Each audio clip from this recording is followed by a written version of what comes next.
Hello everyone, I am MERP Man and this is the Entwife campaign.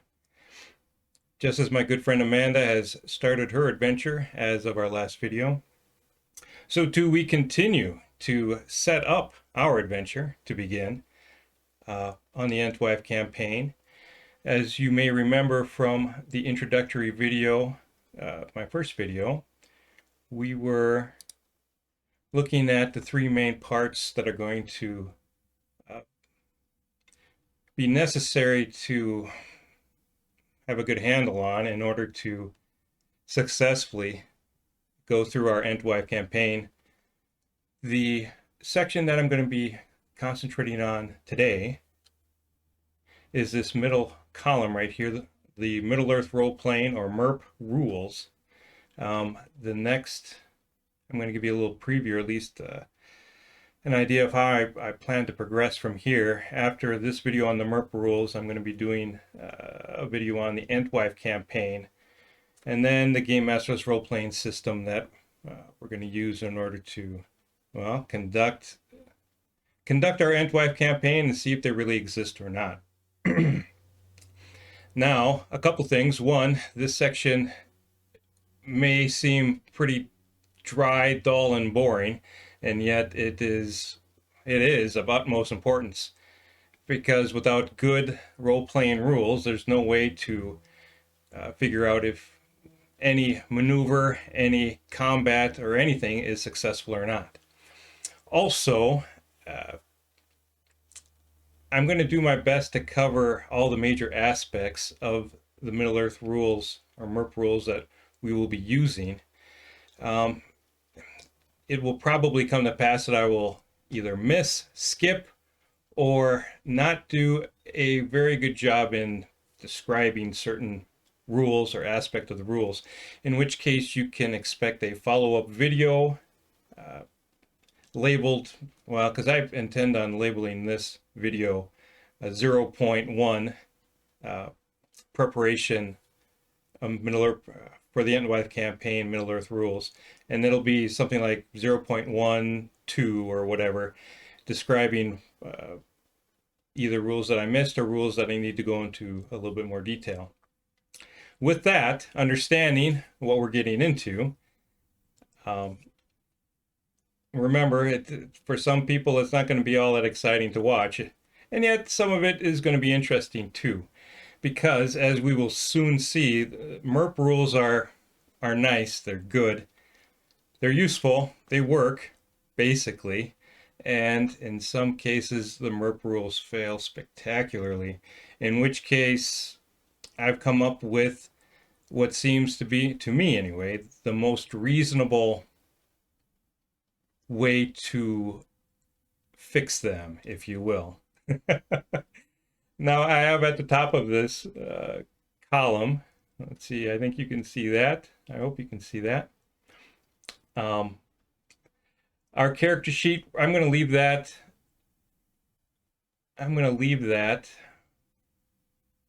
for a little bit later in the video. What I plan on doing instead is going through the MERP combat screen, which will cover combat, movement and maneuver, stack maneuver table, has some spells and stuff, but it'll definitely give us a really good start on the Middle Earth role-playing rules and what needs to be changed on them too. So, without any further ado, this is the beginning of the MERP combat screen. MERP is nice in that it does provide an encounter table. Unfortunately, I don't use that at all. I don't know of anybody who does. Instead, since Middle Earth comes with a number of modules, if you will, that covers different areas of Middle Earth and adventuring in those areas, those modules have something that looks like this, which is a master encounter table for that area. And so how it works is, depending upon how many hours pass, like here in the Misty Mountains, either you can roll every 4 hours or 3 miles, and the chance of an encounter is 15% anytime you roll. And if you roll, depending upon if you call the high roll or the low roll, I generally call low rolls for encounters. So 15 or less, then if you roll 15 or less on that encounter roll, then you get to roll on this table under the Misty Mountains column, and depending upon that D100 roll will dictate what kind of encounter you have. Now, with that being said, Middle-earth rules are based on a D100 instead of 3D6 for D&D or a D20 as later D&D variations would have it. MERP and Rolemaster deal with a D100, and you're going to see that a lot. It's not exclusively D100, but you're going to see, for the most part, MERP and Rolemaster will deal with a D100, and that a percentage dice, and that plays a part right there. At the bottom of this page is a very useful little table, the strategic movement table, and basically that for MERP and Rolemaster, they do a pretty good job of keeping track of the actual strategic events. In this case, how far your characters can travel in a 4-hour period, either on a road, in the open, through a forest, or rough, or what have you. This is how many miles the group can cover, of course in good weather, in each one of these situations. Now, if you're really in a hurry, like a fast ride in the open,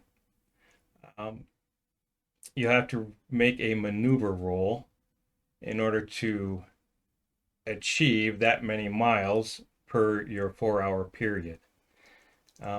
It gets interesting. I have really good maps of Middle Earth, as you will see, and so I use this strategic movement table often just to figure out how far my characters can get in a given day, depending upon if they decide to travel 12 hours or 16 or 8, depending upon if someone's hurt or not. Here we get to something far more interesting. Our attack tables. Now,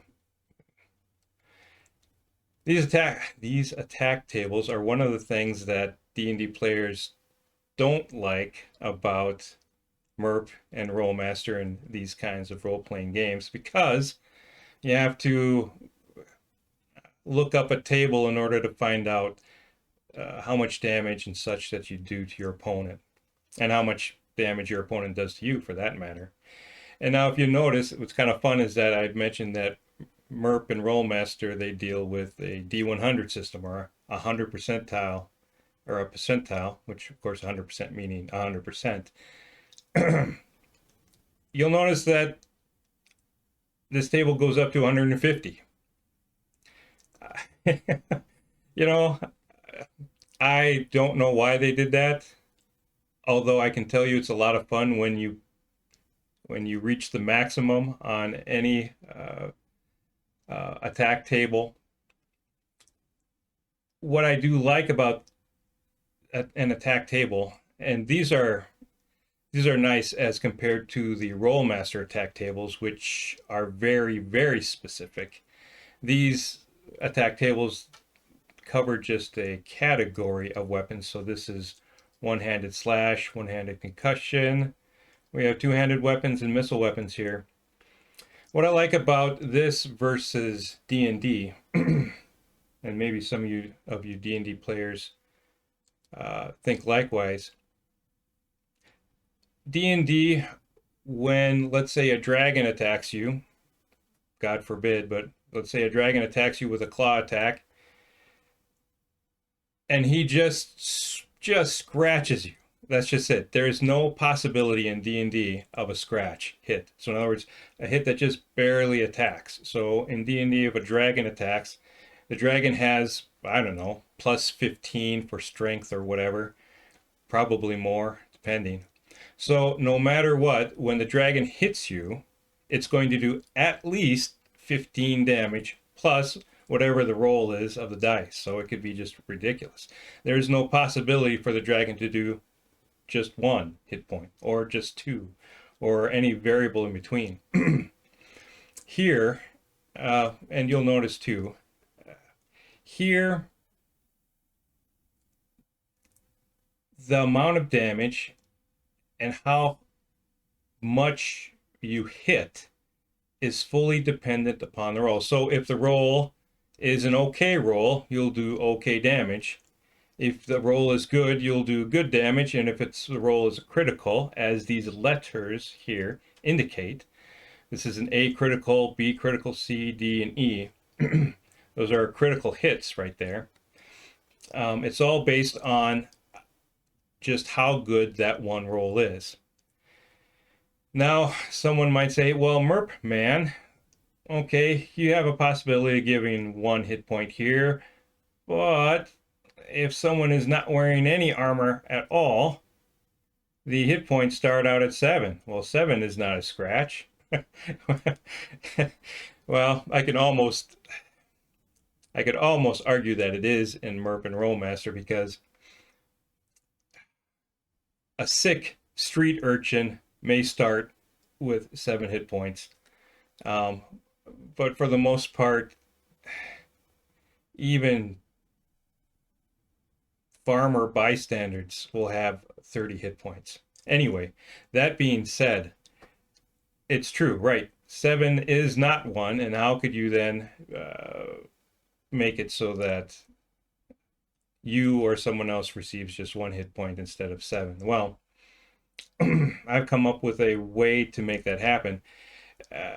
In this case, 7, if the person wants to see if they could receive less than 7 hit points, they'll agree to the roll of a d10, which will give you the opportunity for less than 7 hit points, but also give you the opportunity for more than 7 hit points.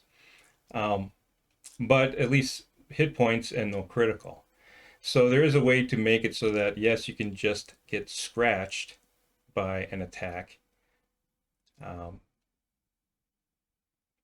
Just get scratched without having to take an enormous amount of hit points just off the cuff for no apparent reason. It gives MERP and Rolemaster do give the possibility for pretty much anything, either, like I say, a really minor hit or a big hit that does, well, big damage, but it's the critical then that really shows through what kind of a hit it was. So here, that's just a relatively quick overview of the normal weapon attack table. So it's one-handed slash, one-handed concussion. So your warhammers and clubs, your two-handed weapons, which also includes your pole arms and such, and your missile weapons, which covers your bows and arrows, but it'll also cover darts and blowguns and stuff like that too.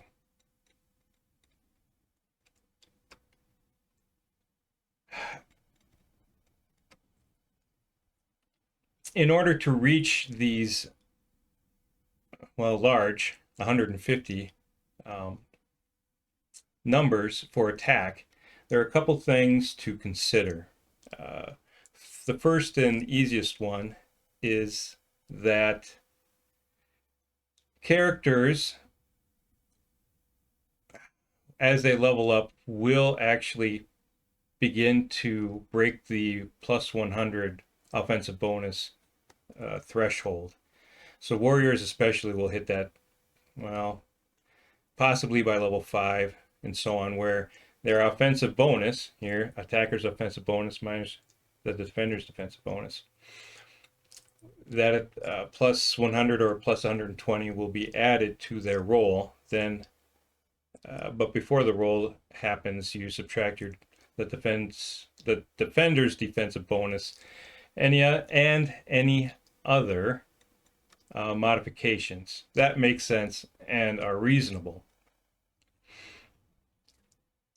That being said, MERP and Rolemaster have another rule, and it is called the open-ended roll.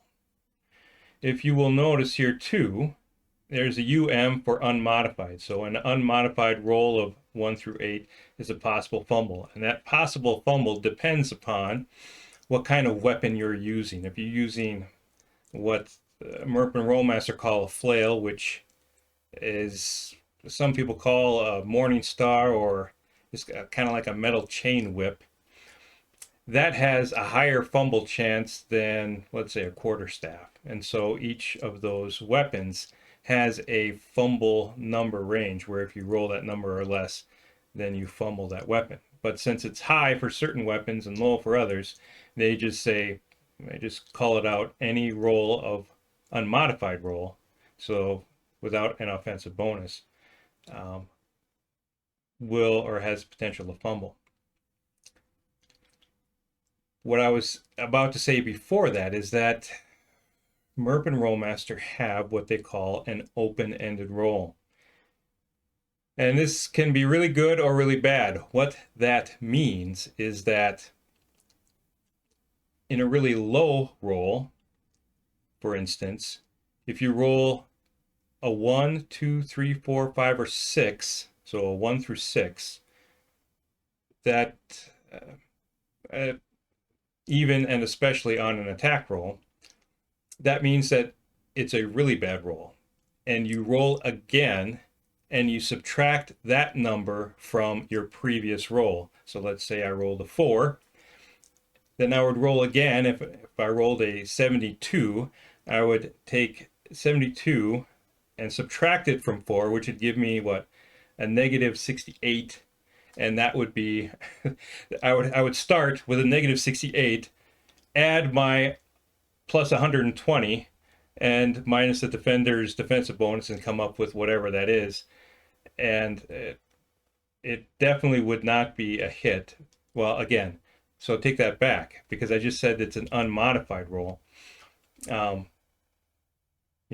it is. Huh. Well, I just caught myself in a mistake. So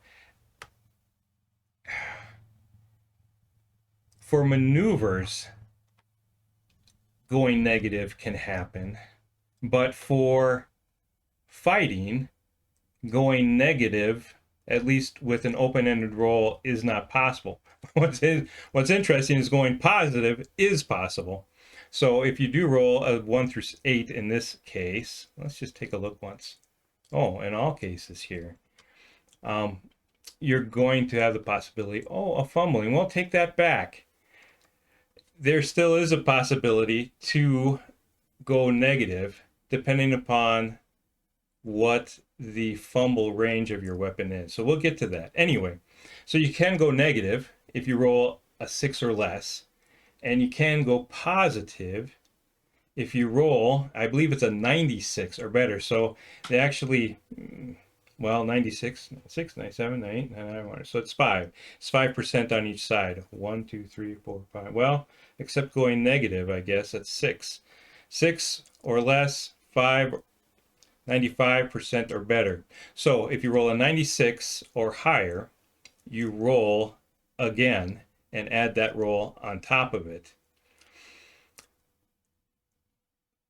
And if that roll is a 96 or better, you get to roll again and keep going until you don't roll a 96 or better. The same thing happens going negative, although it's not so bad going negative, because if you roll another 5 or 6, you're only going to be subtracting another 5 or 6.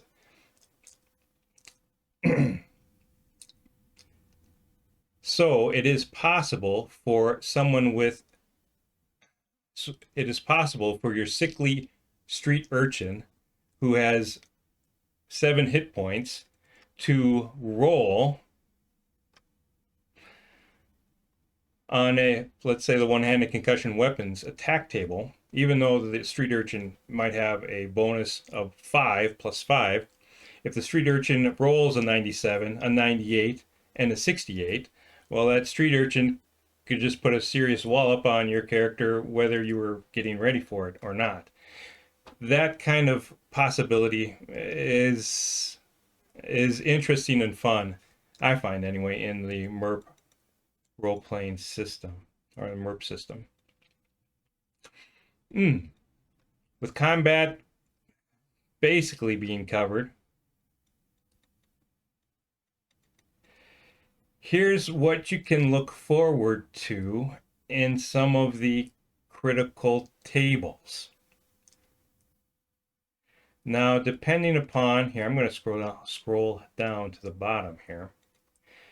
There are modifications to a roll on the critical table. If it's a C critical, it's going to be +0, but anything less than a C, you're going to have a subtraction to the roll. And anything above a C, like, will give you an addition to the critical roll.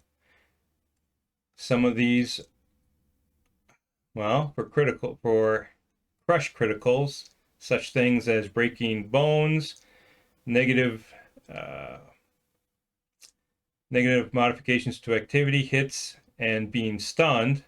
I know for slash criticals, you're going to be 2 hits per round, so bleeding hit, depending upon. Destroying eyes, stunned for 30 rounds, that poor guy is in trouble. Puncture, you're going to have a lot of hits per round here, some stunned. Ooh. Now you'll notice, or you may notice, that you have a slot for 80, a slot for 90, a slot for 100, 110, and 120. That's because if you roll a 100, yet your critical was an A critical, you have to subtract 20 from that 100. But the system still wants you to have an excellent critical strike if you roll a 100 for any reason. And so you'll see that 80, 90, and so on will have a special critical delivered to, well, you or your enemy. Strike the neck. This is pretty savage. Nerves and blood vessels severed. Dies of massive heart failure. Bam. Just like that. So the critical table is nice. Well, it is nice.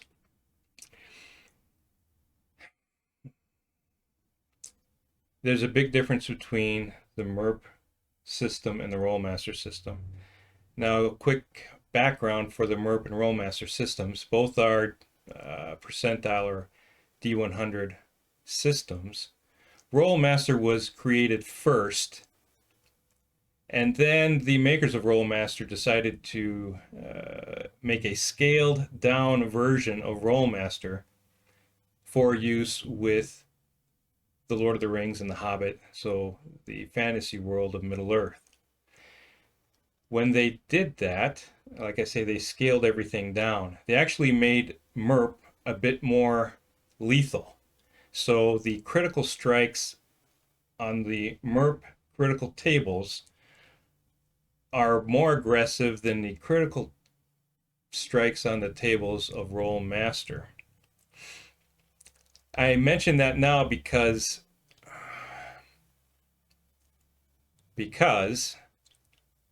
we may start using the MERP critical tables and switch to the Rolemaster critical tables.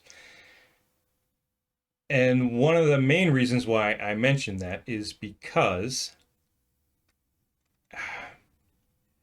it pretty much happens every time I've been playing MERP with friends and family, that a certain critical result will start happening often, okay? And that, I tell you what, after the third time that critical happens, it gets kind of old. It's like, wow, does this always happen with a critical strike? That is very difficult to do with the Rolemaster critical tables. The Rolemaster critical tables have a lot more variance to the results, so it's much more difficult to achieve the same result. The problem is, well, again, the Rolemaster critical tables are less lethal, are definitely less lethal than the MERP combat tables. And if we do go with the Rolemaster combat tables, Rolemaster does something a little different with the criticals against large and super large creatures that MERP does not. And we'll get to that in just a little bit. And so there are some difficulties, some things to consider depending upon whether we can continue on with the MERP critical tables or not. We will talk about that just a little bit later. So not all attacks are nice and clean, like with blades and such. The many and various monsters that are out there, they have a different style of attack, generally with claws or biting or other means. And so we have two additional attack tables, mainly just for them: tooth and claw attack table and grappling and unbalancing attack table. These attack tables are also used for martial arts attacks. So for tooth and claw, max results large attack, max results huge attack. The best that martial artists can hope for kicking and striking with their fists goes to this table, and their max is going to end up being a large attack. Their sweeps and throws, their max is going to be large attacks there too. So you'll notice if you're wearing plate armor, that's really going to help you against being punched, kicked, or bitten.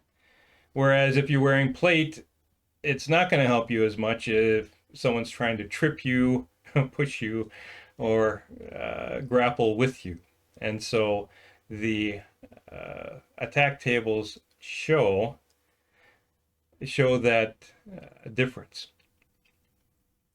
I know a lot of people really put a lot of stock in their plate or their heavy armor, and it's not always such a good thing. Here's the moving and maneuver table. And you can see here, the movement and maneuver table definitely allows for a big failure, but also allows for a big success. The movement and maneuver table is actually almost as inspired as my Game Masterless role-playing system, but not quite. The moving, or I'm going to call it the movement and maneuver table. I think Rolemaster, that's how Rolemaster calls it, is used for a lot of different reasons. I'll give you the first easiest scenario for using the movement and maneuver table, and that is to run. So now, running in MERP and in Rolemaster is times 2 your normal move distance, and that is generally 50 feet or 5 hexes. And I'll tell you why that there's going to be a difference between 50 feet and 5 hexes later, but that's the normal. Your normal movement, walking movement, is 5 or 50. To run, depending upon generally if it's an easy or possibly a light maneuver, depending upon where and how the character is running, this any result of 100 is 100 feet or 10 hexagons.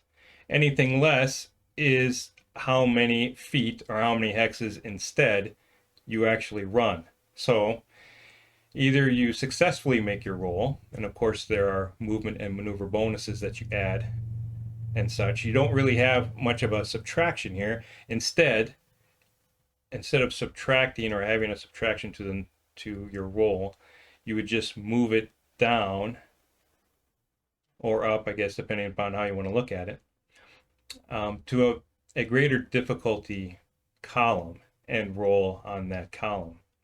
But for our example of running, if you roll and with your bonus you roll a 100, then ta-da, you actually successfully ran your 100 feet or your 10 hexagons.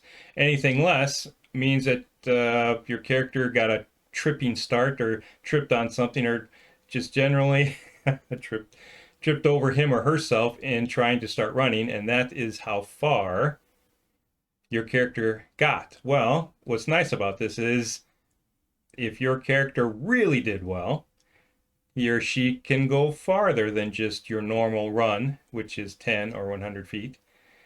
But 110 or 11 hexagons on all the way up to 150 feet or 15 hexagons. So the movement and maneuver table allows for normal success, not quite success, and above success results. Another very important instance to where the movement and maneuver table is used in MERP and Rolemaster is when two actions conflict. So we have a hobbit, female hobbit scout. She is not good at all with getting into melee combat with anybody, and that just is the way it is. Yet she's very good at tumbling maneuvers.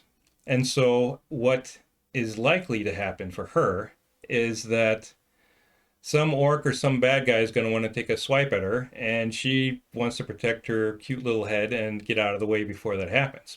So here we have a situation where someone wants to engage in melee and the other person wants to escape unharmed.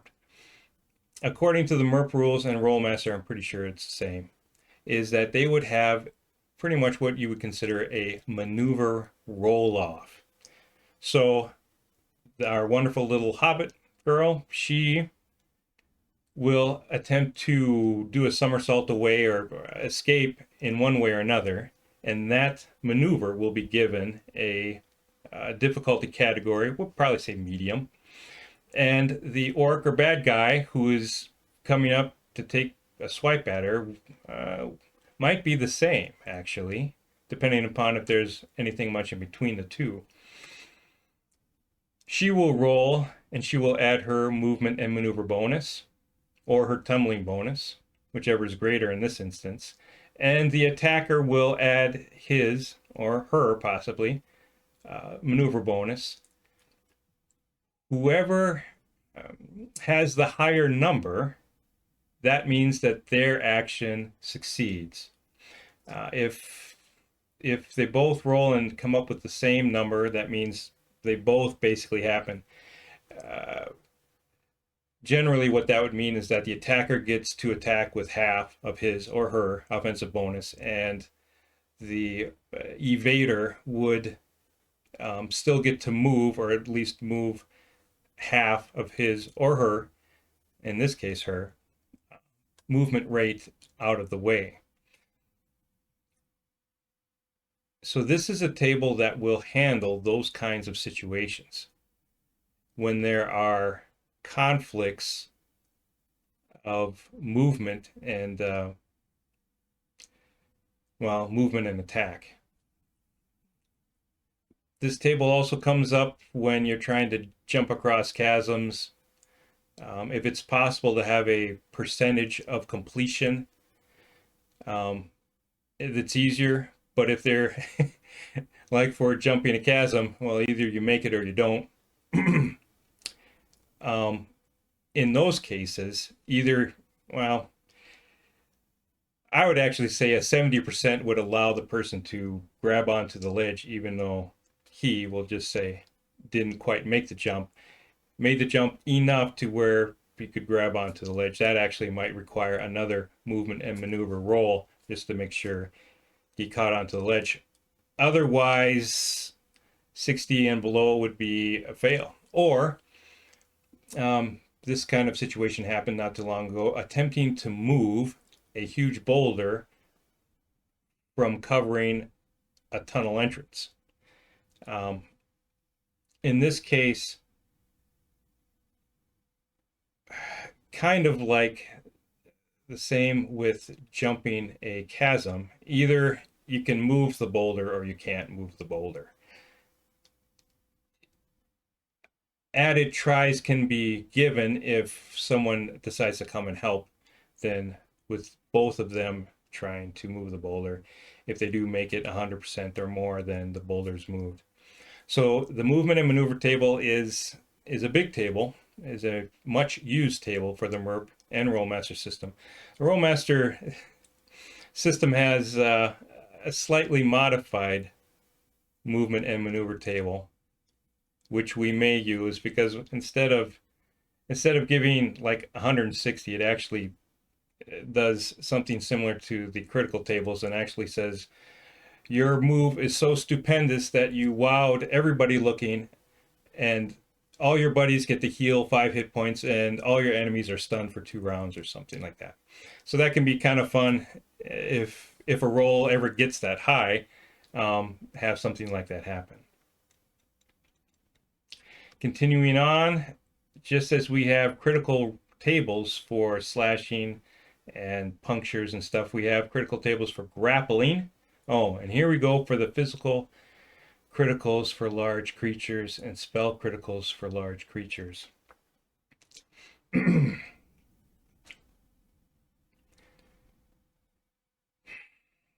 If we end up going with the Rolemaster critical tables, Rolemaster makes it exceptionally difficult to kill or do critical damage to large and super large creatures. And I actually agree with that. I agree that it should be harder to take down large and super large creatures. Remember when I said MERP is pretty savage with how they set up their critical tables? That actually goes along with attacking large and super large creatures. If you're a super large creature and we're using MERP and somebody rolls a critical strike against you, watch out, because it could really mess him up. In that way, I don't agree so much with the MERP critical tables. What is interesting, though, is that if we look on the bottom here, the modifications to the critical roll for large creatures, it's not dependent upon what critical type was given, like the spells are, but for attacking large creatures and super large creatures, the modifications are all based upon what kind of weapon did or inflicted the critical. Now this is for large creatures. For super large creatures, you subtract an additional 10. Okay, so I make mention of that because of this right here. This has happened more times to magical weapons than I care to admit, especially to one character in particular. If you roll really low, you can do some damage, but your weapon breaks in half, you are upset. That's what the critical result says. So now, what kind of weapons can this happen to? Normal weapons for sure, magical weapons as well. So a lot of magical weapons have met their end, um, beating up on large bears, on trolls, and so forth. In this case, it would look like if you had, well, in fact, you could even break a mithril weapon, possibly, on a large creature if you were to roll a 5 or less. Which is kind of scary. Mithril is supposed to be some of the toughest stuff out there. But it's even worse then if you are fighting against a super large creature and you have to subtract an extra -10. Ugh, then even holy weapons are going to be in trouble. Anyway, this is a nice touch in the sense that you can have your stuff broken. I know it's never fun when it happens, but it definitely makes a story interesting if your equipment does break for one reason or another. Yet, it can be really frustrating. It can get really frustrating. Now, how Rolemaster, the criticals for Rolemaster differ from Middle Earth or MERP criticals, is that in order to roll on the large creature critical table in Rolemaster, your critical has to be a B or higher. So if you're attacking a bear, a big bear, and you end up with 7 hit points and an A critical, well, that A critical is dropped, you only do 7 hit points. You need to do at least a B critical or higher in order to roll on the critical table for large creatures in Rolemaster. If you think that's interesting, if it's a super large creature, only D and E criticals would allow you a roll on the super large creature critical table for Rolemaster. So you drop A's, B's, and C's criticals. Those don't have no effect whatsoever. Only D and E criticals affect super large creatures. And so that really can make a big difference in trying to take down a big creature using Rolemaster's critical system, as opposed to MERP's critical system. Like I say, MERP is savage when it comes to criticals. The only thing that not the only thing, but the main thing I don't like is that, again, you tend to roll the same critical multiple times, and it just gets to be kind of tacky, really.